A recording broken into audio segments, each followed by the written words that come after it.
Hey guys, I'm here today to share with you my 5 favorite albums for the month of June. Now, before I do that, I just want to point out that if I didn't review the album throughout the month, it's not going to make the list. And this specific list is put together based on chronological order of release. So, with that in mind, let's start off with Evergrey, Theories of Emptiness, out June 7th on Napalm Records.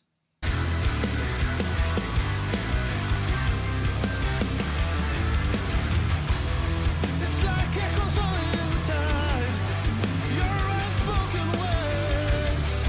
It's like knowing without knowing, just knowing that it hurts. It's like you painted a picture without colors and inert. You spoke without phases, and I still hope to be heard. This is the band's 14th studio album. They are a progressive metal band, but when I look at this album, I see a little bit more of a rock and roll, heavy metal sounding album and less of a progressive record. There's still progressive elements throughout the entire experience of this album, in the sound, in the construction of the songs, in the construction of the record itself. But the way the guitars move this record, the focus that exists on the guitars and on a more organic, natural, warm, raw sound, almost a live experience coming into the studio, really allows to simplify some processes, or at least give the appearance that the album simplifying processes and making this a more accessible sounding record. I also obviously love the bass sound on this album, really predominant in the mix, but with a great positive impact on how these songs coming together, adding a little bit of a technicality to the sound, but also adding some grooviness. And then obviously Tom's vocals are the cherry on top of this cake. Incredible vocal performance, very connected with the themes of the songs, very connected with the atmosphere of the songs, bringing an emotional side to these tracks, something that he does really well. But on this record, I felt like there were songs that had a little bit extra when it came to that emotional drive and that emotional baggage that's always been somewhat part of the Evergrey sound. Next, we have Perchta with Demoata, out June 14th on Prophecy Productions.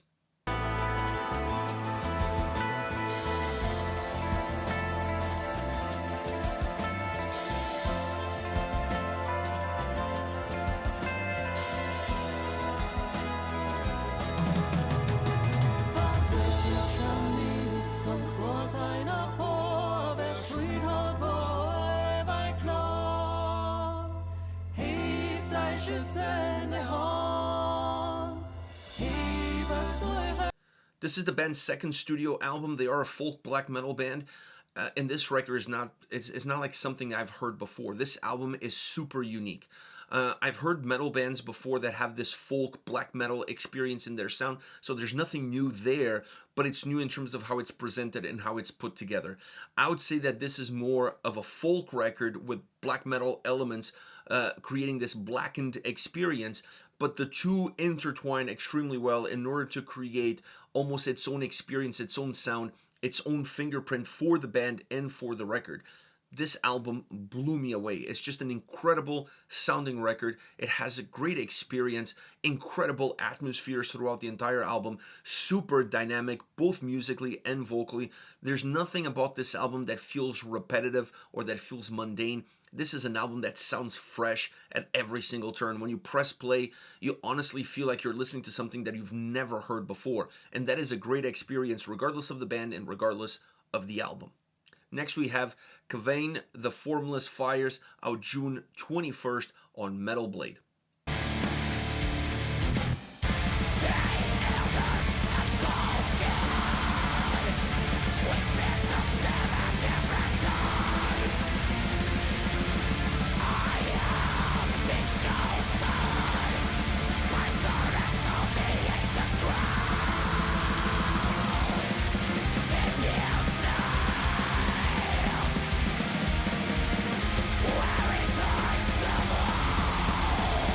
This is the band's third studio album. They are a black metal band, and this is their first record with Metal Blade Records, and I feel like this is their best record to date. I mean, the first two albums from this band were solid, were good, but felt like a little bit short of the mark. They felt like they were slightly incomplete, either in the design, in the structure, or in the sound and in the ways the sound was presented. This album, it's almost like a culmination of the work of the two previous records. Everything that worked really well in those albums has moved forward. Everything that perhaps didn't have its space has been removed. That allows this album to have more of a mature outlook. It sounds more mature, it feels more mature, and it plays in a more mature fashion as far as the overall design is concerned. It's a great sounding album, still super melodic, very guitar focused with a great vocal performance that stays consistent from start to end, but it allows the album to always feel like it has something different around the corner. It has quite a lot of ebbs and flows throughout. It doesn't feel flat. It doesn't feel mundane. It's a record that has great life, great sound, great experience. Like I said, the band's best album to date. Next, we have Seven Spires, A Fortress Called Home, out June 21st on Frontiers Music.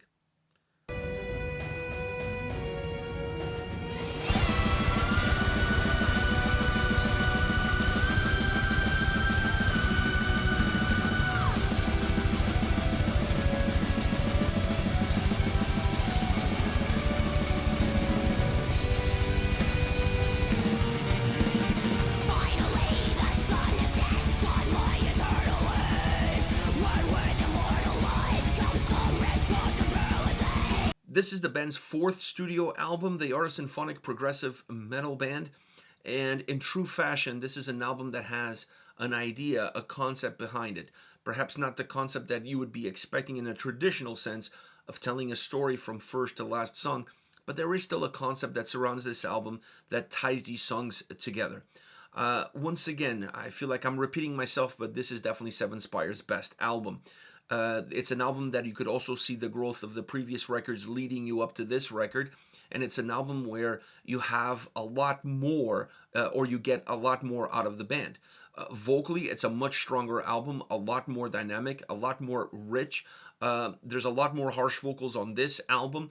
The clean vocals come across more cinematic. They give size to the record, they give size to the sound, they give size to the experience. And then the sound behind this album also feels bigger, it feels larger, and it's not dependent on the orchestrations or on the symphonic elements to create that experience. It creates that experience because of everything that's going in it. The drum sound, how big it is, the guitars, how impactful they are, the bass. Everything put together is what's creating volume, it's what's creating size, it's what's creating a cinematic experience.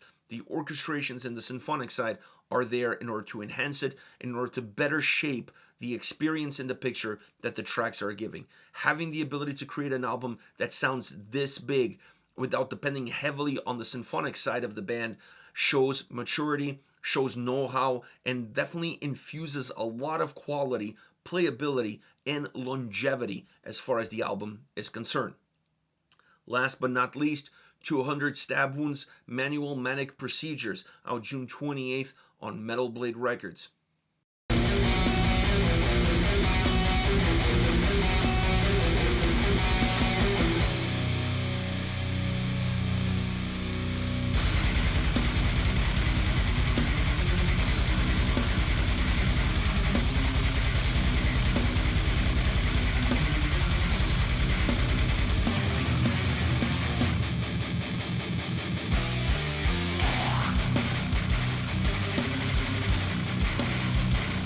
This is the band's second studio album. They are a death metal band, and this album is just it just slaps. I mean, there's no other way to put it. This is a heavy record, but a record that is not just heavy for heavy sakes. It has a sense of progression, it has a sense of direction, it has a sense of purpose all around. Everything that happens in this album, it feels like it has this master plan behind it that guides it.